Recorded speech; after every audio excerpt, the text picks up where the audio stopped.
বাড়িতে কারোর ডায়াবেটিস হয়েছে ধরা পড়লেই আমরা ভীষণ চিন্তায় পড়ে যাই, তাই না? এবার থেকে খাওয়া দাওয়ায় অনেকটাই রেস্ট্রিকশন চলে আসবে, অনেক নিয়ম মানতে হবে। কিন্তু আমরা বলি যে এতটাও চিন্তিত হবার কিছু নেই। নমস্কার বন্ধুরা, রেশমি হেলথ কেয়ার চ্যানেলে আপনাদের সবাইকে স্বাগত জানাচ্ছি। হেলথ রিলেটেড প্রয়োজনীয় এবং গুরুত্বপূর্ণ টিপসগুলি আপনি আমার চ্যানেল থেকে পেয়ে যাবেন। আর টিপস হবে একদম সাধারণ এবং ঘরোয়া, যেটা আপনারা খুব সহজেই মেনটেন করতে পারবেন। আপনি শুধুমাত্র হেলদি ডায়েট প্ল্যান ফলো করবেন। কি এই হেলদি ডায়েট প্ল্যান? ডায়াবেটিস রোগীদের জন্য নিশ্চয়ই আলাদা হবে। হ্যাঁ, একটু মেপে জুপে চলতে হবে বইকে।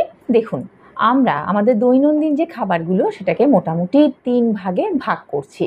প্রথমেই আসবে কার্বোহাইড্রেট। কার্বোহাইড্রেট কিসের মধ্যে থাকে? চিনি, চাল, গম এই জাতীয় খাবারগুলিতে। ডালিয়া, চিড়ে এইসব খাবারও কিন্তু এর মধ্যে অন্তর্ভুক্ত। কার্বোহাইড্রেট কি করে আমাদের শরীরে?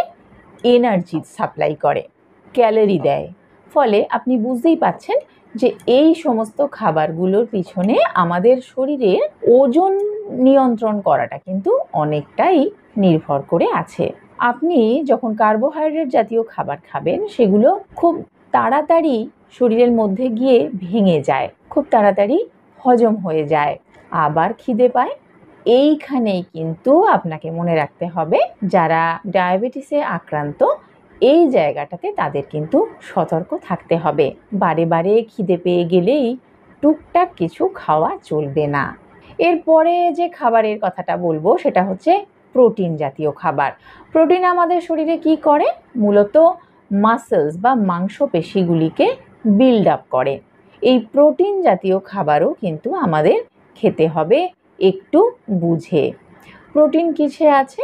মাছ, মাংস, দই, দুধ এই খাবারগুলি। প্রোটিন তো অবশ্যই আমাদের দরকার, কিন্তু ডায়াবেটিস রোগীদের জন্য সেটাও খেতে হবে একদম পরিমাপ মতো। এরপরে আসছে ফল এবং শাকসবজি। আর এই ফল এবং শাকসবজি কিন্তু ডায়াবেটিস রোগীদের খাদ্য তালিকায় প্রতিদিনের একটা অংশ করে তুলতে হবে। ফল এবং শাকসবজিতে রয়েছে প্রচুর পরিমাণে ফাইবার। ফাইবার খুব ধীরে ধীরে হজম হয়, চট করে আপনার খিদে পাবে না, পেট অনেকক্ষণ ভর্তি থাকবে। ব্যাস, এই সহজ ট্রিকটুকু আপনাকে মাথায় রাখতে হবে। এই সিম্পল ট্রিক্সের ওপরে নির্ভর করে ডায়াবেটিস রোগীদের ডায়েট চার্ট বানানো যেতে পারে। একটা জিনিস অবশ্যই মাথায় রাখতে হবে যে ডায়াবেটিস রোগীদের কিন্তু অনেকক্ষণ সময় ধরে পেট খালি রাখা যাবে না। সাধারণত 3 থেকে 4 বার একটা নির্দিষ্ট সময় গ্যাপ দিয়ে দিয়ে কিন্তু আপনাকে খেতে হবে।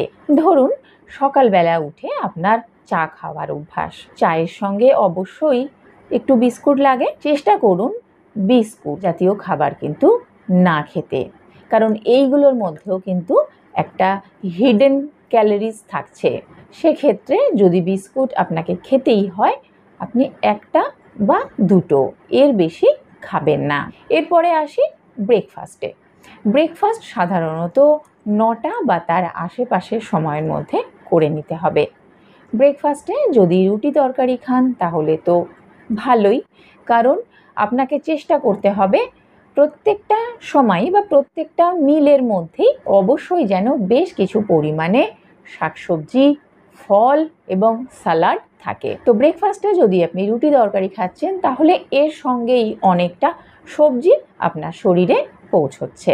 যদি রুটি তরকারি না খাওয়ার অভ্যেস থাকে, তাহলে অন্যান্য খাবার যেমন চিড়ে, ডালিয়া, ওটস এই জাতীয় যে খাবারগুলো, এইগুলোও আপনি খেতে পারেন, তবে অবশ্যই পরিমাণটা কিন্তু বুঝে।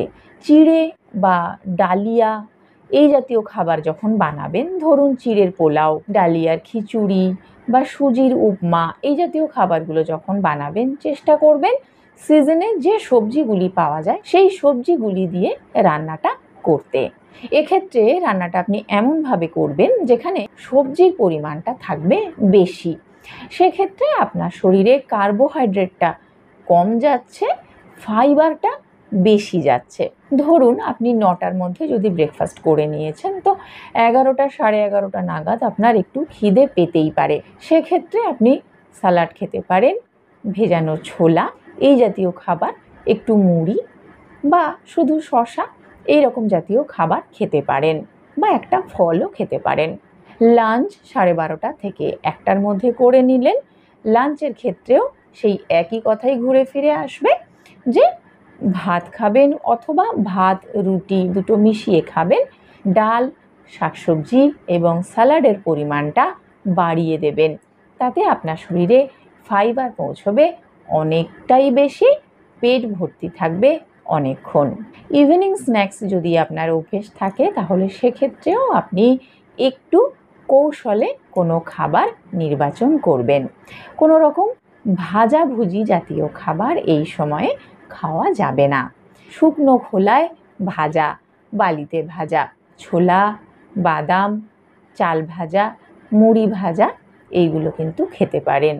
ছোলা সেদ্ধ খেতে পারেন। ডিনার যতটা সম্ভব আপনাকে তাড়াতাড়ি করে নিতে হবে। ডিনারেও আপনাকে শাকসবজি এবং 1 বাটি ডাল অবশ্যই রাখতে হবে স্যালাড, সঙ্গে অল্প একটুখানি ভাত বা রুটি। কোন কোন সবজি ডায়াবেটিস রোগীদের জন্য উপকারী আর কোন কোন সবজি ডায়াবেটিস রোগীদের খাওয়া উচিত নয়, চলুন তাহলে একে একে সেগুলো আপনাদের জানিয়ে দিই। প্রথমেই বলবো আলু। হ্যাঁ, আলুতে কার্বোহাইড্রেটের পরিমাণ অনেকটাই বেশি থাকে। এটি রক্তে শর্করার পরিমাণ খুব তাড়াতাড়ি বাড়িয়ে দেয়। তাই যাদের ডায়াবেটিস রয়েছে আলু খাবার ক্ষেত্রে কিন্তু সতর্কতা অবলম্বন করতেই হবে। এরপর বলবো গাজরও কিন্তু বেশি পরিমাণে খাবেন না, কারণ গাজরের গ্লাইসেমিক ইন্ডেক্স বেশি, রক্তে শর্করার পরিমাণ কিন্তু বাড়িয়ে দেয়।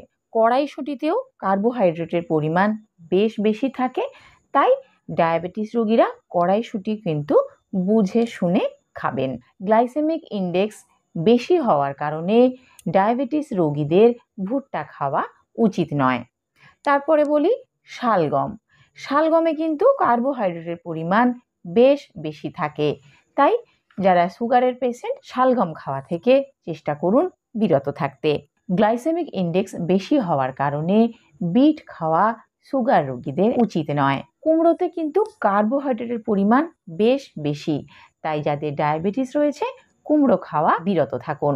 তারপরে মিষ্টি আলু বা রাঙালু। রাঙালুতেও কিন্তু কার্বোহাইড্রেটের পরিমাণ বেশি থাকে, তাই ডায়াবেটিস রোগীদের রাঙালু খাওয়া এড়িয়ে যাওয়াই উচিত।